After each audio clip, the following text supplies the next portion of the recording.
બુલેટિનની શરૂઆત કરશું જામનગરથી સમાચાર મળી રહ્યા છે તે અંતર્ગત જામનગર મનપાની અંદર કોંગ્રેસના જે કાર્યકર્તાઓ છે તેમના દ્વારા વિરોધ પ્રદર્શન કરવામાં આવી રહ્યું છે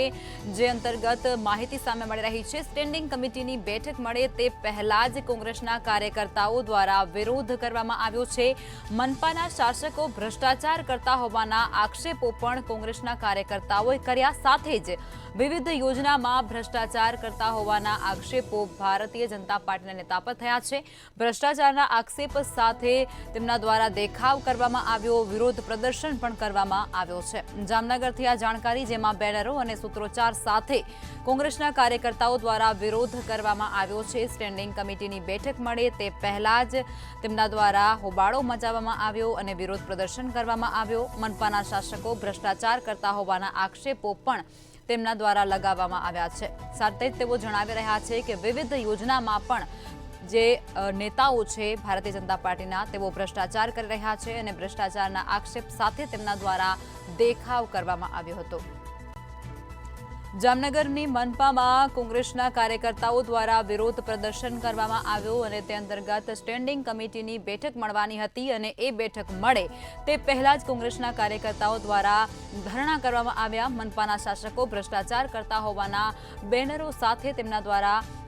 વિરોધ કરવામાં આવ્યો છે સાથે જ વિવિધ યોજનામાં આ નેતાઓ ભ્રષ્ટાચાર કરી રહ્યા છે તેવા આક્ષેપો પણ કોંગ્રેસના કાર્યકર્તાઓ લગાવી રહ્યા છે ભ્રષ્ટાચારના આક્ષેપ સાથે તેમના દ્વારા ઉગ્ર દેખાવ કરવામાં આવ્યો છે વિરોધ પ્રદર્શન કરવામાં આવ્યો બેનરો અને સૂત્રોચ્ચાર સાથે તેમના દ્વારા વિરોધ કરવામાં આવ્યો છે ભ્રષ્ટાચારના બેનરો તેઓએ સાથે રાખ્યા હતા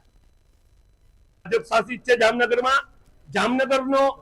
જે ત્રાહિમામ પ્રશ્ન છે જામનગર મહાનગરપાલિકા ભ્રષ્ટાચાર કરે છે જામનગર મહાનગરપાલિકાની એક પણ કચેરી એવી નથી કે જ્યાં હાલમાં ભ્રષ્ટાચારનું એપી સેન્ટર ના બની હોય જામનગરમાં હમણાં ખૂબ જ પ્રમાણમાં વરસાદ પડ્યો જે રોડો બન્યા હતા એ રોડની જગ્યાએ હવે કાંકરીઓ હાથમાં આવે છે આ ખુલ્લો ભ્રષ્ટાચાર છે તળાવની પાળમાં પણ અમે આની પહેલા પણ કીધું કે ખૂબ મોટા પ્રમાણમાં ભ્રષ્ટાચાર થયો છે આજે પણ એ ભ્રષ્ટાચાર